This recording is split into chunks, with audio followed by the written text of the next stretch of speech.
अभ्यासाची सवय कशी लावावी आणि अभ्यास करताना लक्ष कसे लागेल याबाबत मी फक्त 5 सोप्या टिप्स सांगणार आहे, जेणेकरून माझ्या विद्यार्थ्यांना पण त्याचा लाभ होईल. पहिली टिप्स, ठरलेला वेळ ठेवा. मुलांनी रोज एक ठराविक वेळेला अभ्यास करायला बसलेच पाहिजे. दररोज एकाच वेळेला अभ्यास केला तर सवय लागते. दुसरी टिप्स, शांत जागा निवडा. अभ्यास करताना टीव्ही, मोबाईल, आवाज टाळा. शांत ठिकाणी बसल्यावर अभ्यासात लक्ष लागते. तिसरी टिप्स, थोडा थोडा अभ्यास करा. एकदम खूप अभ्यास करण्यापेक्षा थोडा थोडा करून अभ्यास करा.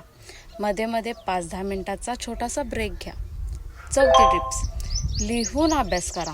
फक्त वाचण्यापेक्षा लिहून अभ्यास केला तर जास्त लक्षात राहते.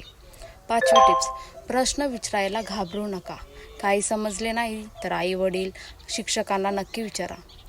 अभ्यास हा ओझं नाही, अभ्यास म्हणजे आपलं भवितव्य घडण्याचा एक मार्ग आहे.